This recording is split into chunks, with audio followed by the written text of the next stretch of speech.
ಗೆಲ್ಲಿ ತವರು ಜಿಲ್ಲೆ ಮಂಡ್ಯದಲ್ಲಿ ಅಭಿಮಾನಿಗಳು ಸಂಭ್ರಮಿಸ್ತಾ ಇದ್ದಾರೆ. ಗೆಲ್ಲಿ ಗೆಲುವಿಗೆ ಅಭಿಮಾನಿಗಳಿಂದ ವಿಶೇಷವಾದಂತಹ ಪೂಜೆ ಪುನಸ್ಕಾರವನ್ನು ಮಾಡಲಾಗ್ತಾ ಇದೆ. ಗೆಲ್ಲಿ ತವರು ಜಿಲ್ಲೆ ಮಂಡ್ಯದಲ್ಲಿ ಅಭಿಮಾನಿಗಳು ಸಂಭ್ರಮಿಸ್ತಾ ಇದ್ದಾರೆ. ನಮ್ಮ ಊರಿನ ಹುಡುಗ ಗೆದ್ದು ಬರಬೇಕು ಅಂತ ಸಂಭ್ರಮಿಸ್ತಾ ಇದ್ದಾರೆ. ಜೊತೆಗೆ ವಿಶೇಷವಾದಂತಹ ಪೂಜೆ ಪುನಸ್ಕಾರವನ್ನು ಕೂಡ ಮಾಡ್ತಿದ್ದಾರೆ. ಕೆಆರ್ಪೇಟೆಯಲ್ಲಿ ಎಳನೀರು ವರ್ತಕರಿಂದ ಸಂಭ್ರಮವನ್ನು ಕೂಡ ಮಾಡಲಾಗ್ತಾ ಇದೆ. ಗೆಲ್ಲಿ ಕಟೌಟ್ಗೆ ಎಳನೀರು ಅಭಿಷೇಕವನ್ನು ಕೂಡ ಮಾಡಿದ್ದಾರೆ. ಫ್ಯಾನ್ಸ್ ನೋಡಿ ಎಷ್ಟು ಅಭಿಮಾನ ಬಳಗವನ್ನ ಪಡ್ಕೊಂಡಿದ್ದಾರೆ ಅಂತ ಹೇಳಿ.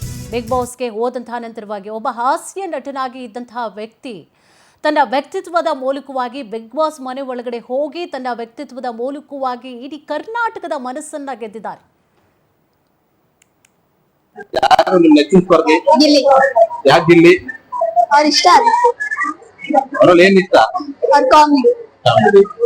ಯಾರು ಗೆಲ್ಬೇಕು? ಯಾರು ನೆಚ್ಚಿನ ಸ್ಪರ್ಧಿ? ಗಿಲ್ಲಿನೇ ನೆಚ್ಚಿನ ಸ್ಪರ್ಧಿ. ಅವ್ನು ಚೆನ್ನಾಗಿ ಜೋಕ್ಸ್ ಮಾಡ್ತಾರೆ, ಚೆನ್ನಾಗಿ ಮಾತಾಡ್ತಾರೆ. ಮತ್ತೆ ಯಾರು ಗೆಲ್ಬೇಕು ಅಂತೀರಿ? ಗಿಲ್ಲಿನೇ ಗೆಲ್ಬೇಕು. ಯಾರು ನೆಚ್ಚಿನ ಸ್ಪರ್ಧಿ? ಗಿಲ್ಲಿಗೆ ಹೋಗ್ತು. ನಮ್ಮ ಫ್ಯಾಮಿಲಿಯವರೆಲ್ಲ ಗಿಲ್ಲಿಗೆ ಹೋಗ್ತು. ಸೊ ನಮ್ಮ ಆಫೀಸಲ್ಲಿ ಇರೋರ್ಗೆಲ್ಲರೂ ನಾವು ಗಿಲ್ಲಿಗೆ ಹೋಗ್ತೀವಿ. ಗಿಲ್ಲಿ ಗೆಲ್ಬೇಕು ಅಂದ್ರೆ ಅವರು ಮಂಡ್ಯದವ್ರಲ್ವಾ, ಸೊ ಕ್ರೇಜ್ ಇದೆ. ಸೊ ಅವ್ರು ಗೆಲ್ಬೇಕು ಅನ್ನೋದು ನಮ್ಗೆ ಖುಷಿ ಇದೆ. ಕಾವ್ಯನೂ ಕೂಡ ಮಂಡ್ಯದವರೇ. ಆದ್ರೆ ಗಿಲ್ಲಿ ತುಂಬಾ ಒಳ್ಳೆ ಹುಡುಗ. ಸೊ ಗಿಲ್ಲಿ ಫ್ಯಾನ್ಸ್ ತುಂಬಾ ನೋಡಿದ್ರೆ ಗಿಲ್ಲಿ ಗೆಲ್ಬೇಕು ಅನ್ನೋದು ನಮಗೂ ಆಸೆ ಇತ್ತು ತುಂಬಾ. ನಮ್ದನ್ನ